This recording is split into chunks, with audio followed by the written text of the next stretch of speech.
All right, electronic students. Here, here we go. So I wanted to talk to you a little bit about um, what you might have questions on if I'm gone. Okay.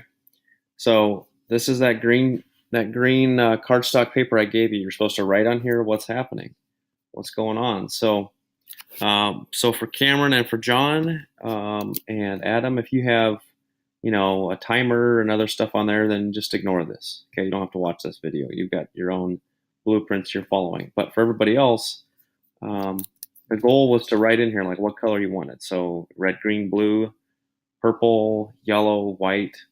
Um, that's the desired color. Okay.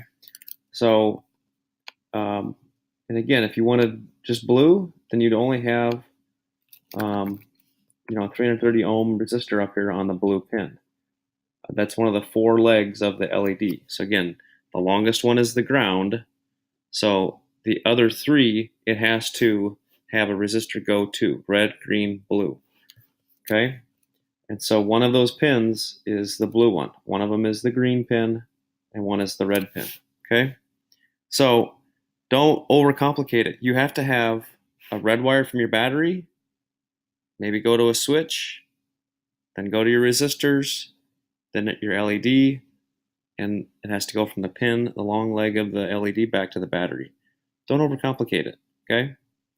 Don't overcomplicate it. You could put the switch in the ground as well if you don't want to have the switch before the resistors. It does not matter.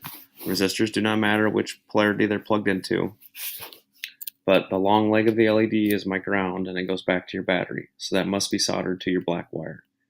That's where I would start, okay? So again, strip some of that insulation off, make the little hooks on both ends, make them shake hands, pinch them down, and solder those, okay?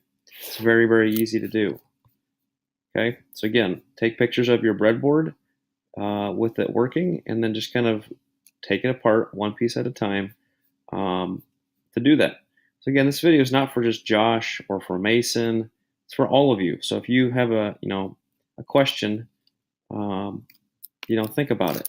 Okay, think about how you set it up on the breadboard, and then how do I put this together on my flashlight. Okay, so just try to work on getting it assembled Tuesday and Wednesday while I'm gone. Okay, so if you wanted it to be a less intense green,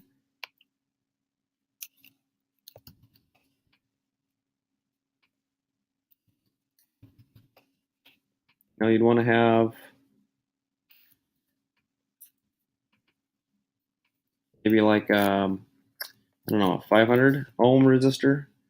Okay, so it's going to have a higher voltage drop, so it's going to have less intensity going through those other ones. And if you have one that doesn't have anything at all, then just put an X to the line. So if you don't have any red, just put an X to there. You're not going to put a resistor there. Okay, so hope this helps.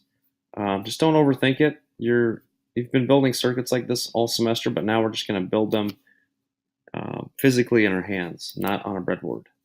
Okay? All right, good luck.